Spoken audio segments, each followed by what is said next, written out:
Halo cuy, selamat datang di alur cerita Yogi Film bersama aku Tama. Nah, gimana nih kabar kalian semua? Sehat walafiat kan? Oke, seperti biasa, di video kali ini kita akan mengalur film yang berjudul Real Steel yang rilis di tahun 2011. Nah, film ini menurut saya ditonton berapa kali pun tetap seru karena dia amat sangat nagihi cuy filmnya.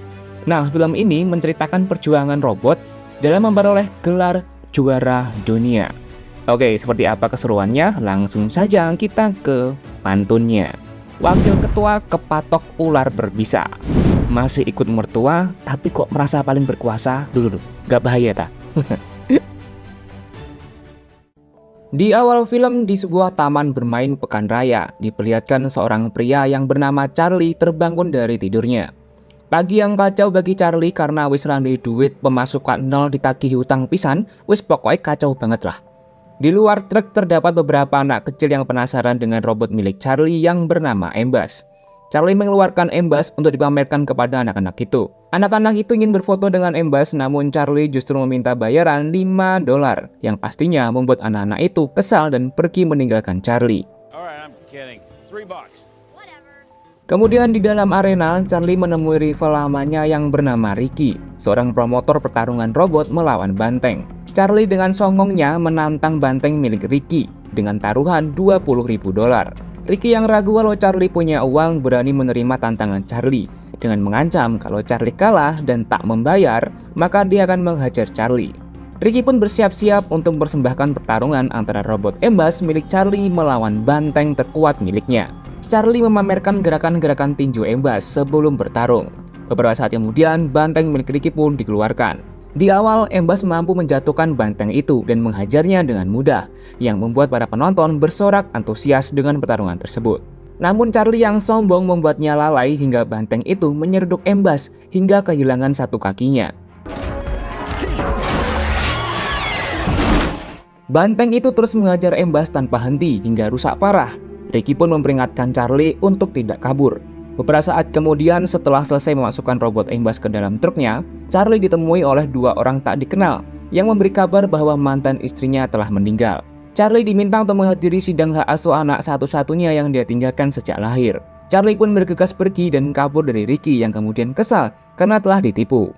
Keesokan harinya, di dalam pengadilan, hakim menggelar sidang hak asuh anak Charlie yang bernama Max. Sidang tersebut dihadiri adik mantan istri Charlie yang bernama Debra dan suaminya Marvin, yang merupakan seorang pengusaha kaya raya. Debra berkeinginan untuk mengadopsi Max. Charlie yang menyadari Marvin seorang yang kaya raya kemudian mengajak berdiskusi di luar ruangan. Charlie memberi penawaran kepada Marvin jika mereka ingin mengadopsi Max. Charlie membutuhkan uang $100.000. Marvin yang seorang pengusaha kaya itu mengiyakan permintaan Charlie. Namun dirinya berencana untuk pergi ke Italia karena urusan bisnis untuk 2 bulan ke depan. Selama itu dia akan menitipkan Max untuk sementara kepada Charlie. Marvin memberikan $50.000 di awal, lalu sisanya akan dia berikan setelah dia pulang dari Italia. Charlie setuju dan meminta Marvin untuk merahasiakan kesepakatan ini. Charlie pun menandatangani surat peralihan hak asuh Max, lalu keluar dari gedung pengadilan sambil menelepon koneksinya untuk membeli sebuah robot bekas yang masih layak untuk bertarung di hari ini juga. Charlie kemudian bergegas pergi menuju sasana tinju Talet. Di sana Charlie menemui Belly, pemilik sasana tinju warisan ayahnya itu. Charlie menjelaskan kalau hari ini dia membeli robot bekas harga $45.000. Belly yang mendengarkannya pun kesal karena Charlie sendiri memiliki hutang padanya sebanyak $6.000. Belly mengatakan kepada Charlie jika dia tak segera melunasi hutangnya, maka sasana tinju itu akan disita oleh bank karena Belly tidak mampu melunasi hutangnya kepada bank. Kemudian Marvin datang untuk memberikan uang $50.000 kepada Charlie dan mengantarkan Max untuk tinggal bersamanya sementara. Ini adalah momen pertama Max bertemu dengan ayahnya. Singkat cerita, robot pesanan Charlie pun tiba. Charlie kemudian mengeluarkan uang yang barusan dia terima dari Marvin untuk membayar robot itu.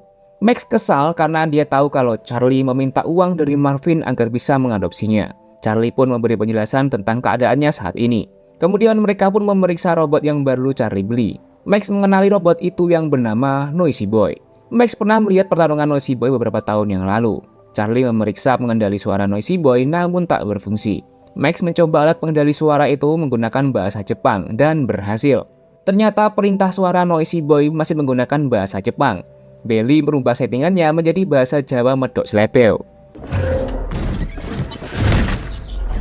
Charlie segera membawa Noisy Boy untuk mencari uang dengan Max yang memaksa ikut bersamanya. Malam harinya mereka sampai di arena pertarungan Chris Pele. Di sana sudah ramai sekali para penggemar pertarungan robot. Promotor di sana menyarankan Noisy Boy untuk bertarung untuk pertarungan pembuka saja. Namun Charlie yang sombong tidak ingin pertandingan ecek-ecek karena robotnya kali ini adalah mantan petarung Liga Robot Dunia.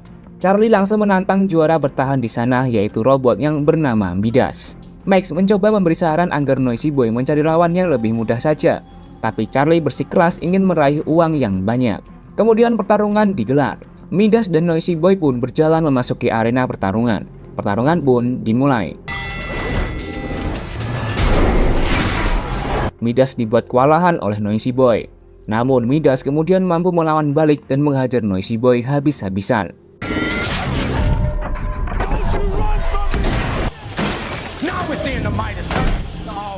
Charlie berusaha melawan, namun tampak Charlie tak hafal kombinasi combo Noisy Boy.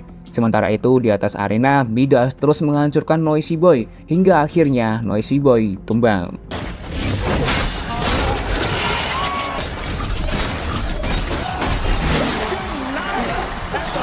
Charlie kehilangan uang $45.000 hanya dalam semalam. Charlie dan Max terlibat berdebatan. Max kesal karena Charlie tak mendengarkan sarannya. Max tahu kalau Noisy Boy belum siap untuk bertarung karena Charlie tidak hafal semua jurus kombonya. Mereka pun kemudian pergi dari tempat itu. Charlie mengajak Max untuk mampir ke lokasi pembuangan sampah robot untuk mengais spare part bekas yang mungkin bisa dirakit untuk menjadi robot. Max melihat rongsokan robot dari generasi pertama. Charlie menjelaskan kalau dulu orang membuat robot dengan ukuran yang kecil seukuran manusia untuk bertarung. Dan lama-kelamaan, popularitas pertarungan tinju robot menggeser olahraga tinju manusia. Charlie sendiri dulunya adalah seorang petinju profesional yang sekarang sudah pensiun. Kemudian Max yang berdiri di tepian jurang tiba-tiba terperosok jatuh ke dalam jurang yang dalam. Beruntungnya tubuhnya tersangkut sesuatu, itu adalah lengan robot. Charlie bergegas menyusul anaknya dan menyelamatkannya. Max yang berhasil diselamatkan meminta kepada Charlie untuk membawa robot yang baru saja menyelamatkan nyawanya. Namun Charlie menolak karena itu hanyalah rongsokan biasa. Jika Max menginginkan robot itu, Charlie menyuruh Max untuk membawanya sendiri. Keesokan harinya, Max sendirian berhasil membawa robot itu dengan gerobak menuju parkiran.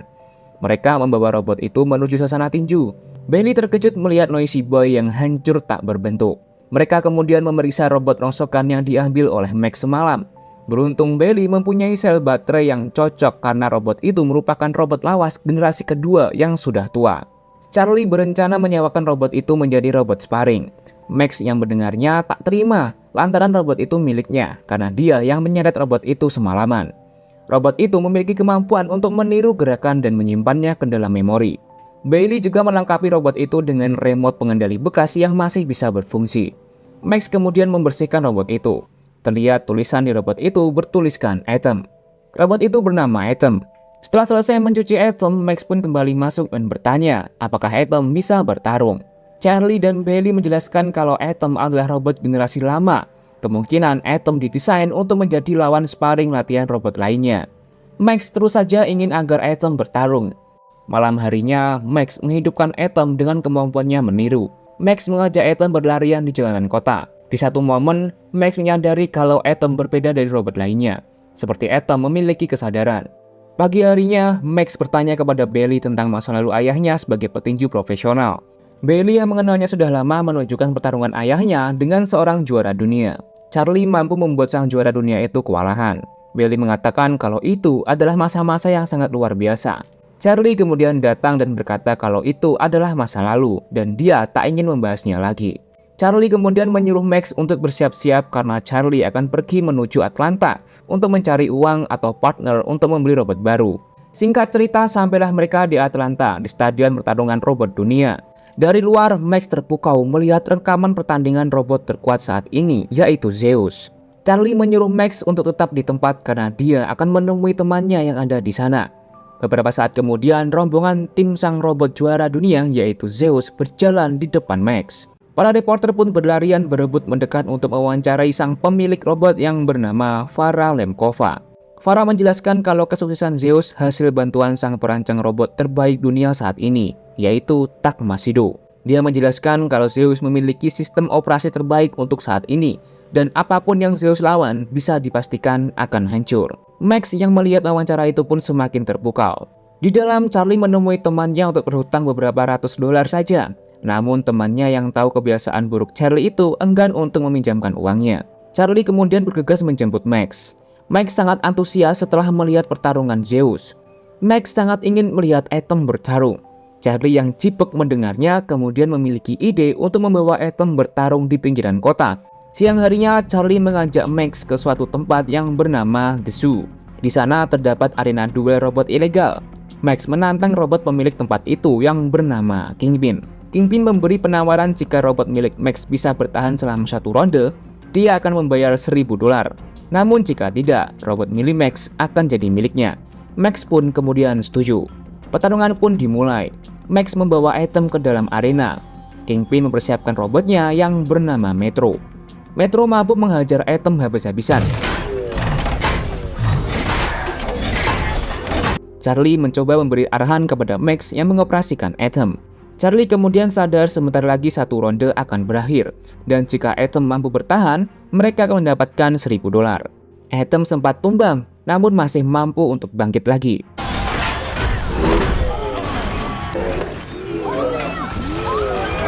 Kingpin segera menawarkan 1 pertandingan lagi dengan menggandakan hasil taruhannya tadi. Max langsung saja mengiyakan tawaran Kingpin. Ronde kedua pun digelar. Kali ini Max sudah bisa membaca pergerakan Metro dan menghajarnya dengan 1 pukulan yang membuat Metro mengalami kegagalan sistem dan tumbang.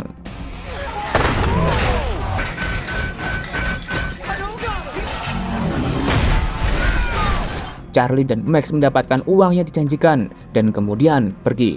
Charlie sempat dihadang oleh orang yang memberi undangan untuk pertarungan selanjutnya. Pagi harinya di halaman tempat penginapan, Max masih memprogram gerakan combo untuk Atom. Di saat bosan, Max kemudian menyetel musik dan mulai menari. Charlie kemudian datang dan tertarik dengan tarian Max dan Atom. Max kemudian menjelaskan kalau controller Atom telah rusak.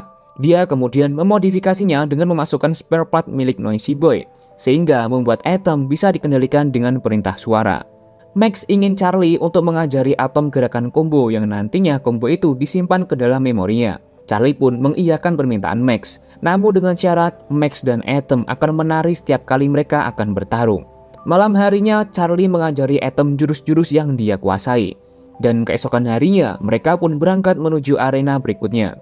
Sebelum bertarung, Max dan Atom menari di atas ring. Semua orang menyukainya. Atom bisa mengalahkan setiap robot yang dia lawan, dan membuat Max mendapatkan uang yang cukup banyak. Atom mulai dikenali di kalangan para pecinta pertarungan robot. Charlie juga mampu membayar hutang kepada Bailey. Kepopuleran Atom membuat seorang promotor menawari Atom untuk bertarung di Liga Tinju Dunia. Langkah awal Atom untuk berlaga di kejuaraan dunia. Singkat cerita, di dalam stadion Liga Robot Dunia, Max mempersiapkan Atom untuk melakukan laga pembuka dengan melawan robot Twin City. Charlie terlihat gugup karena ini adalah kali pertamanya mengikuti kejuaraan Liga Robot Dunia. Di tengah persiapan, mereka ditemui seseorang yang mengajak mereka ke suatu tempat, yaitu markas sang robot juara dunia, yaitu Zeus. Pemilik Zeus, Farah Lemkova, ingin membeli Atom yang akan digunakan sebagai lawan sparring latihan Zeus dengan harga 200.000 dolar. Charlie bersedia, namun Max menolak karena menurut Max, Atom tidak untuk dijual. Di luar, Charlie mencoba memberi pengertian kalau uang 200.000 dolar itu uang yang sangat banyak. Tetapi Max tetap bersikeras tak ingin menjual Atom, karena menurutnya Atom berbeda dengan robot lainnya. Atom adalah petinju yang diprogram oleh seorang petinju juara dunia. Atom tak ternilai harganya. Singkat cerita, pertarungan pembuka Twin City melawan Atom pun dimulai. Seperti biasa, Max dan Atom menari sebelum menaiki ring. Hal itu membuat semua penonton menyukainya. Charlie mengatakan kalau lawannya kali ini bukan robot ecek-ecek, melainkan robot kelas juara dunia. Pertarungan pun dimulai. Atom terlihat kewalahan. Twin City terus mengajar Atom bertubi-tubi. Charlie yang mengamati pergerakan Twin City akhirnya melihat kelemahan Twin City. Charlie mengarahkan Atom menghajar titik kelemahan Twin City. Kini Atom mulai mengembalikan keadaan. Atom bergerak menari-nari menghajar Twin City layaknya seorang petinju profesional. Dan dengan satu uppercut, Atom menumbangkan Twin City.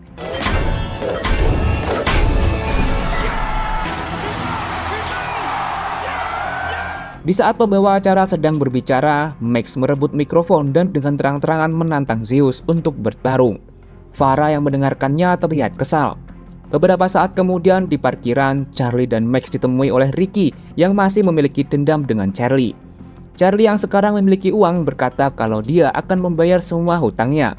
Namun bukan itu yang diinginkan Ricky. Ricky yang marah ingin mengajar Charlie habis-habisan. Dan bukan hanya itu, dia juga merebut semua uang Charlie. Singkat cerita, di saat Charlie dan Max beristirahat di dalam mobil, Charlie kepikiran sesuatu. Kemudian siang harinya, Charlie mengantar Max untuk menemui Debra dan suaminya Marvin yang sudah pulang dari Italia. Karena Charlie sadar kalau dia adalah orang tua yang buruk bagi Max.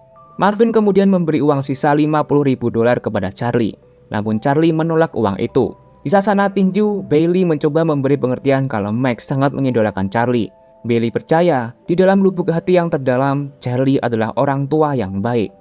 Charlie kemudian berpamitan untuk pergi melanjutkan perjalanannya.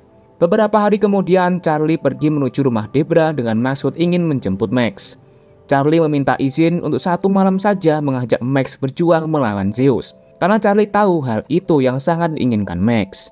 Terlepas dari kemungkinan Atom akan hancur di tangan Zeus, setidaknya mereka akan berjuang bersama malam ini. Malam harinya, banyak sekali orang yang datang berbondong-bondong menuju stadion untuk melihat pertarungan Atom melawan Zeus. Para media heran kenapa sang juara dunia mau mempertaruhkan gelar juaranya melawan pendatang baru. Max dan Charlie membawa Atom berjalan memasuki arena. Bailey ternyata ada di barisan para penonton memberikan dukungan. Beberapa saat kemudian, Zeus dengan gagah berani berjalan memasuki arena.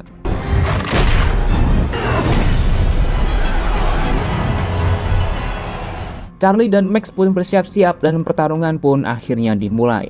Dengan satu pukulan saja, Zeus langsung menjatuhkan Atom. Namun Atom masih mampu bangkit. Zeus mengajarnya kembali hingga tersungkur lagi. Dan Atom masih bisa bangun. Zeus mengajar Atom dan sekali lagi Atom terjatuh. Atom masih belum menyerah, dia bangkit lagi. Zeus lagi-lagi mengajar Atom bertubi-tubi, dan untuk pertama kalinya, Atom mampu menghajar wajah Zeus.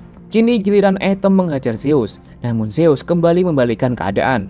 Zeus memojokkan Atom. Ronde pertama pun berakhir, dan Atom masih mampu bertahan. Ronde kedua pun dimulai. Zeus lagi-lagi menguasai seluruh pertarungan. Atom terus berusaha bertahan, dan jatuh bangun melawan Zeus, seakan tidak ingin menyerah. Hingga ronde keempat pun berjalan. Atom terkena pukulan keras yang membuat sistem pengendali suara miliknya rusak dan tidak dapat dikendalikan. Sementara itu, di atas ring, Atom terus dihajar oleh Zeus tanpa ada perlawanan. Hingga ronde pun berakhir. Max mematikan sistem pengendali suara Atom lalu merekomendasikan untuk mengaktifkan mode peniru. Atom meniru setiap gerakan Charlie, sehingga Atom bisa bergerak lebih leluasa. Charlie pun mengiyakan. Charlie mengaktifkan mode peniru di tubuh Atom. Ronde terakhir pun dimulai. Charlie menggerakkan Atom dengan meniru gerakannya. Charlie terus bertahan dan menantang Zeus untuk terus maju. Charlie masih terus saja bertahan dan menunggu. Di saat Zeus mulai melambat karena tenaganya mulai habis, kini giliran Atom yang menyerang. Atom menghajar Zeus dengan brutal. Zeus terpojokkan oleh pukulan Atom hingga Takmasido yang berada di bangku penonton ikut turun tangan mengendalikan Zeus.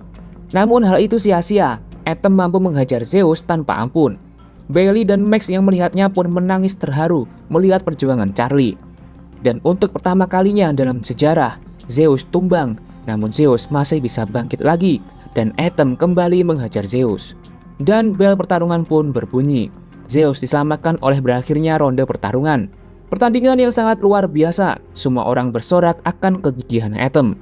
Setelah penghitungan juri, pertandingan kali ini dimenangkan oleh Zeus karena perolehan nilai yang lebih tinggi, dan hal itu tak masalah bagi Max dan Charlie karena Atom malam ini berjuang dengan sangat luar biasa. Atom memang kalah, namun dia berhasil menjadi idola banyak orang. Max kemudian memeluk ayahnya Charlie. Max bangga dan bahagia memiliki ayah seperti Charlie. Dan berakhirlah sudah alur cerita film Real Steel. Kritik dan saran silahkan komen di video ini. Terima kasih, bye.